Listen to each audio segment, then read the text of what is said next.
Oke, kemudian selain tablet lepas lambat, itu ada juga namanya tablet salut. Ya, jadi tablet lepas tunda, ya, namanya tablet lepas tunda. Jadi ini beda ya, ini tablet lepas lambat, ya, ini tablet lepas tunda. Tablet lepas tunda itu nama lainnya adalah tablet salut enterik, ya, jadi tablet salut enterik. Nah, apa bedanya tablet lepas lambat dengan tablet lepas tunda? Nah, kalau tablet lepas tunda itu adalah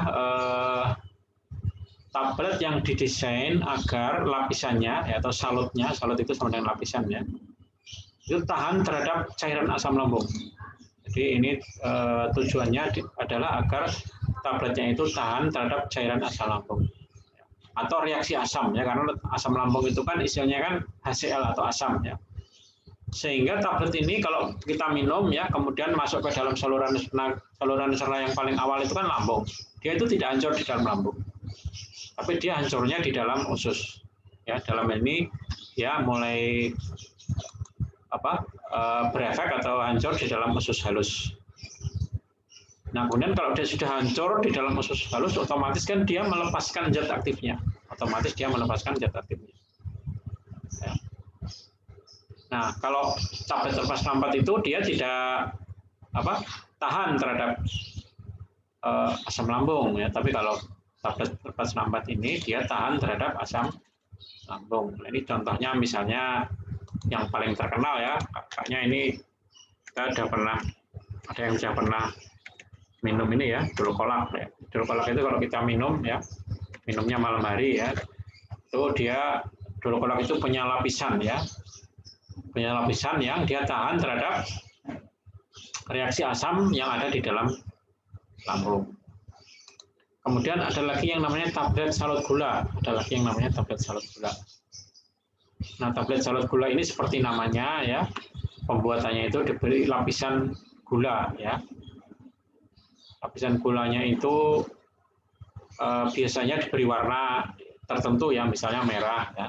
Ada juga yang enggak diberi warna. Nah, apa tujuannya diberi lapisan gula? Tujuannya adalah melindungi zat aktifnya terhadap lingkungan. Jadi lapisan gula ini tidak sekedar memberikan rasa manis, tapi ada hal yang lebih penting, yaitu memberikan perlindungan terhadap zat aktif. Ya, misalnya contohnya yang sering kita dengar sangobion ya, sangobion itu diberi lapisan gula ya. Nah, di dalam sangobion itu banyak sekali zat-zat aktif ya, lebih dari 5 atau 6 ya. Di situ itu perlu dilindungi karena zat aktifnya itu kebanyakan adalah mineral ya, zat besi ya. Jadi mudah sekali terkena kelembapan ya, terkena oksigen. Atau mungkin zat besi atau zat mineral yang ada di dalam sangobion itu baunya nggak enak ya, baunya mungkin tidak enak ya karena dari logam berat ya. Itu juga salah satu tujuannya ya, melindungi dan memberikan penampilan yang lebih baik ya, karena warnanya merah ya. Jadi lapisan gula itu warnanya merah. Kemudian ada lagi yang dinamakan tablet salut film. Tablet salut film ini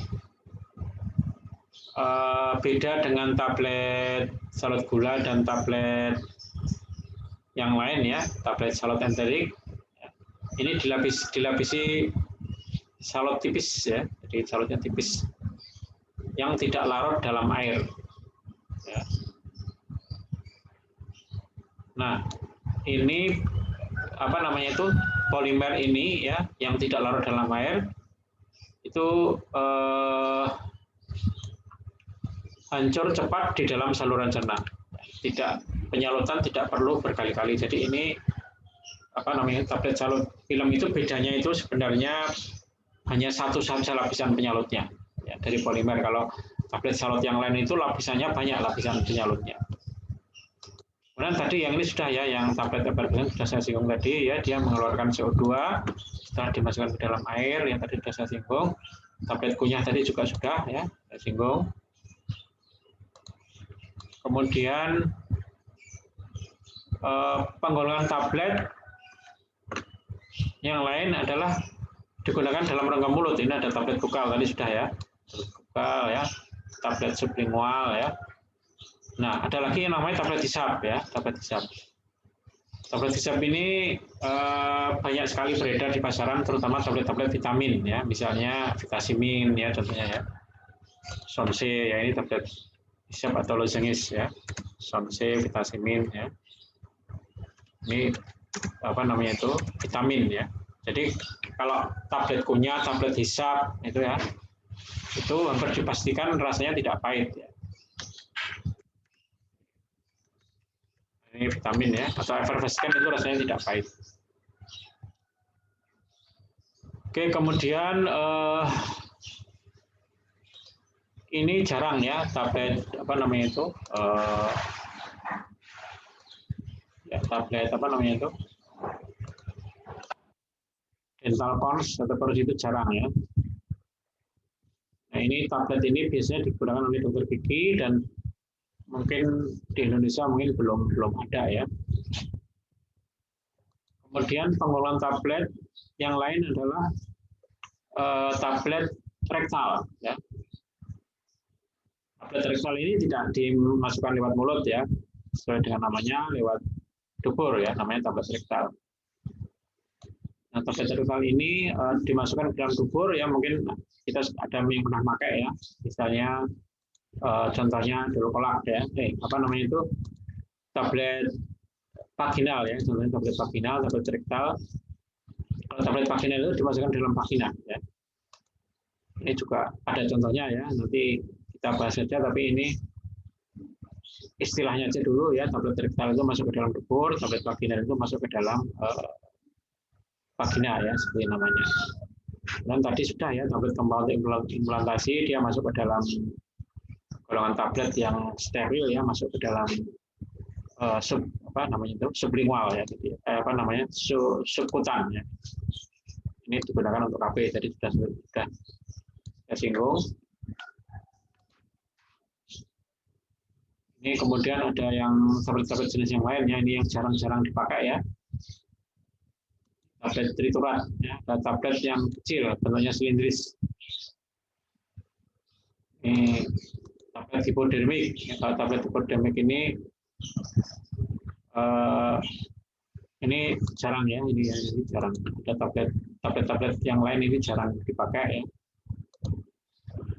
Kemudian komponen tablet, nah ini yang harus kita bahas ya, kita bahas ini adalah komponen tablet. Jadi sudah saya singgung sedikit ya, komponen tablet itu ada yang dinamakan zat aktif. Ya. Zat aktif itu adalah obatnya. Ya. Obatnya misalnya tablet paracetamol isinya paracetamol ya. Tablet antibiotik isinya amoxicillin. Itu tabletnya. Zat aktifnya itu. Kemudian ada bagian yang namanya eksipien atau zat tambahan. Bagian yang namanya eksipien atau zat tambahan. Di dalam zat tambahan itu ada pengisi atau diluent. Pengisi itu berfungsi untuk memperbesar volume. Ya, jadi gunanya dari zat pengisi itu agar volumenya besar atau gede. Ya. Biasanya yang paling banyak digunakan adalah laktosa ya ini, laktosa atau pati ya, atau amilum.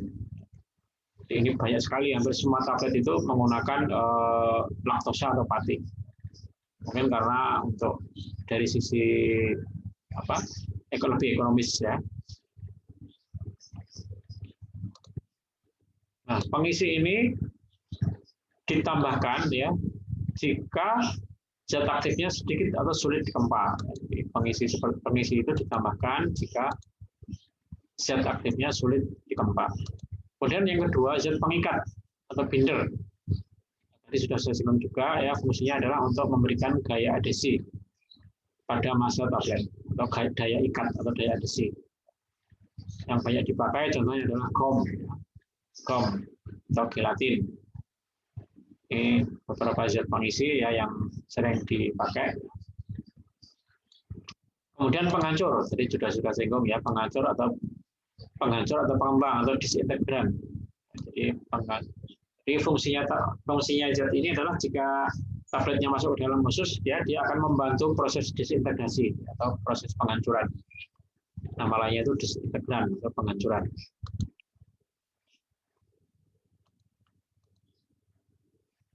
Dan ada yang istilahnya itu glidan. Glidan itu adalah zat atau komponen di dalam tablet ya, yang memudahkan tablet itu mudah mengalir atau meningkatkan kemampuan mengalir. Contohnya silika. Ya. Ini contohnya ada ini gliden. Nah, jadi waktu orang itu bikin tablet itu kan serbuknya itu kan dilewatkan dalam mesin. Jadi mesinnya itu mungkin ada seperti alur ya, seperti pipa yang panjang ya, itu di situ itu serbuknya itu kan melewati itu mesin itu. Nah, kalau serbuknya itu tidak ada glidannya, dia nggak bisa mengalir, ya, dia nggak bisa berpindah, sehingga mempersulit prosesnya. Yang mana di dalam serbuknya itu diberi glidan ya, agar zat itu mudah mengalir pada saat proses pembuatan. Jadi glidan itu tujuannya bukan untuk tujuan farmakologinya, tapi tujuan proses pembuatannya itu biar lebih baik. Dan pelicin atau lubrikan ini mirip ya, kalau lubrikan ini mengurangi gesekan. Jadi gunanya hampir sama dengan glidan, jadi dia itu mempermudah proses pembuatannya. Jadi di dalam mesin itu supaya dia lebih mudah berpindah ya, dan mengurangi gesekan. Juga mencegah massa tablet itu melekat. Jadi tidak lengket. Jadi mesinnya itu tidak lengket oleh bahan-bahan tablet. Contohnya adalah asam stearat ya, dan sebagainya. Kemudian bahan penyalut. Nah, bahan penyalut tadi tentunya banyak ya jenisnya ya, polimer dan sebagainya. Kemudian ajuvan itu pendamping ya, maksudnya ajuvan itu pendamping. Contohnya coloring agent ya, atau pemberi warna. Seperti kalau kita minum tablet-tablet itu banyak berwarna merah, yang berwarna kuning ya. Ada yang warnanya hijau, itu sebenarnya adalah coloring. Pengaroma atau flavor ya, itu biasanya rasanya manis atau asam ya. Itu termasuk jenis ajuvan ya. Kemudian untuk cara pembuatan tablet ya, ini ada beberapa cara ya. Jadi kita tidak usah membahas terlalu rinci, yang penting ini ada yang namanya metode granulasi basah ya. Dan di mana granulasi basah ini memproses campuran partikel aktif ya, dan eksipien menjadi partikel yang lebih besar. Jadi dibuat granulasi dulu, dibuat granul ya. Jadi nanti tablet itu sebelum dikompa itu dibuat bulatan-bulatan kecil atau granul dulu, baru dikompa. Nah, biasanya metode ini bisa digunakan jika zat aktifnya itu tahan terhadap lembab atau panas. Jadi tabletnya dibuat granul itu biasanya kalau tabletnya itu zat aktifnya yaitu tahan terhadap panas atau lembab. Itu seperti itu ya, ini granulasi. Kemudian ini tahap-tahapnya ya untuk proses granulasi basah ya. Ini nanti ini akan kita praktekkan di teknologi mata kuliah teknologi sediaan padat ya, nanti akan kita praktekkan. Kalau kita sekarang kan hanya ngerti aja teorinya, prinsip dasarnya ya. Jadi ini prosesnya seperti ini ya, nanti bisa dipelajari ya. Ada proses penimbangan ya, kemudian pencampuran, granulasi ya, pembuatan bulatan-bulatan kecil, dan diayak dan sebagainya. Ini adalah granulasi basah ya. Kemudian granulasi kering lah. Kalau granulasi kering ini beda ya dengan granulasi basah ya. Disebut juga slugging ya. Granulasi kering itu disebut juga slugging. Ini beda ya, ini caranya langsung dikempa ya, tidak dibuat granul dulu. Ini granulasi kering ya, ini syaratnya ini ya, mudah mengalir dan sebagainya. Kemudian metode kempa langsung. Ini seperti namanya, langsung dikempa ya, langsung dikempa. Dan ini biasanya lebih sederhana, lebih simpel ya, lebih ekonomis ya kempa langsung ini, lebih singkat prosesnya.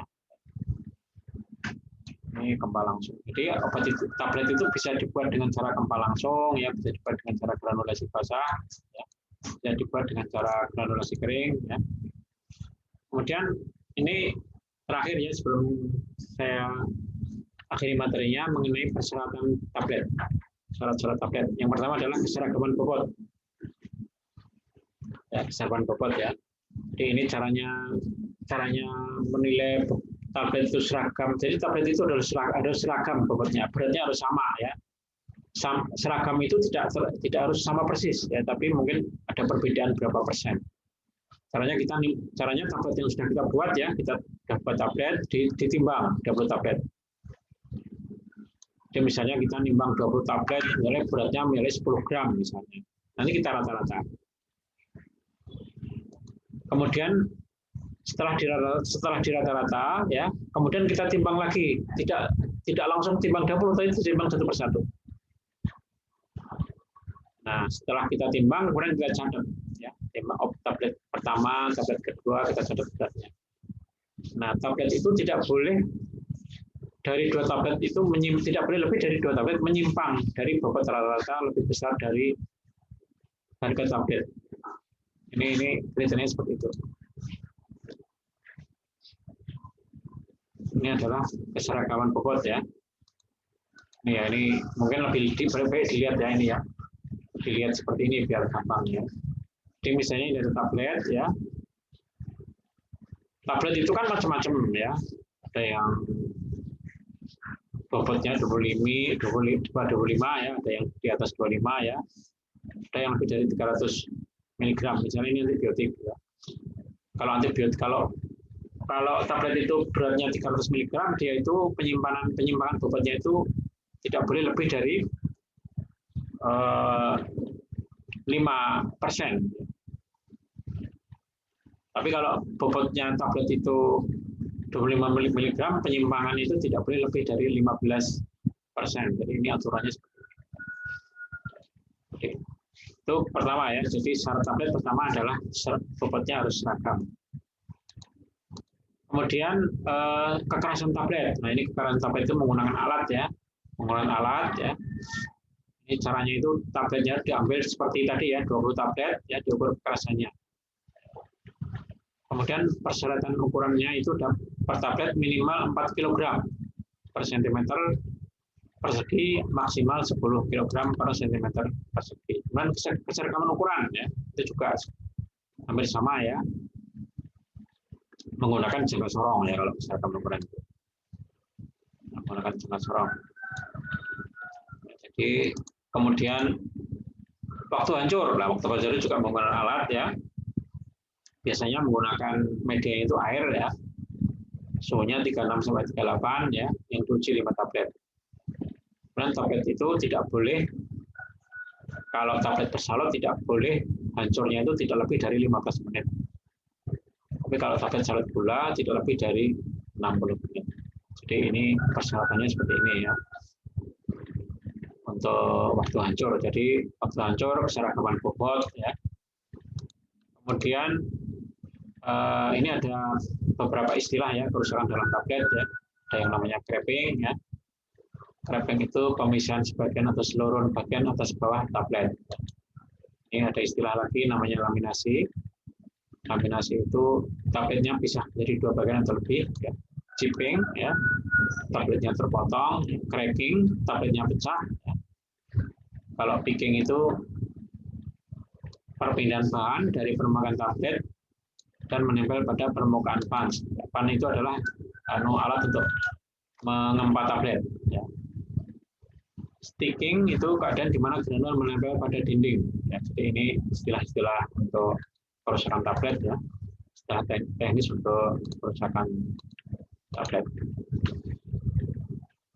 Ini gambar mesin tablet ya. Kalau kita udah punya ya gambar mesin tablet di laboratorium teknologi sekian padat kita udah punya.